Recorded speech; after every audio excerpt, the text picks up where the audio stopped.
একটা ছোট শহরে রাহাত নামে এক ছেলে থাকত। আজকের দিনটা কত সুন্দর। প্রতিদিন সকালে সে ট্রেনে করে শহরে পড়তে যেত। ট্রেন এসে গেছে, চলো উঠি।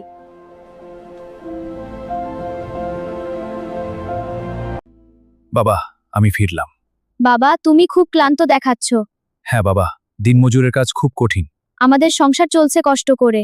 তবু আমরা চালিয়ে যাব। কিন্তু রাহাতের একটা স্বপ্ন ছিল, সে বড় হয়ে অনেক পড়াশোনা করে নিজের পরিবারকে সুখী করবে। প্রতিদিন ট্রেনে উঠলে সে জানালার পাশে বসে বই পড়ত। ওই রাহাত, তুই কি ভাবছিস এত? হ্যাঁ রে, দেখ এই নতুন গেমটা। আমরা গল্প করি, চল। মোবাইলে ডুবে থাকলে হবে? মনে মনে আমি শুধু আমার ভবিষ্যতের কথা ভাবছি। ট্রেনের টিকিট কাটার টাকাও অনেক সময় জোগাড় করা কঠিন হয়ে যেত। তবুও সে কখনো পড়াশোনা ছাড়েনি।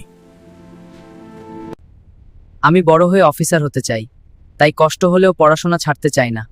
খুব ভালো কথা রাহাত, আমি তোমার পাশে আছি। তুমি প্রতিদিন এত মন দিয়ে কি পড়ো? এটা টম স্যারের অ্যাডভেঞ্চার, আমি রোজ পড়ি। খুব ভালো। তুমি কি এটা শেষ করেছো? হ্যাঁ, এটা আমার খুব প্রিয় বই। আমারও। একসময় আমি এটা পড়তাম।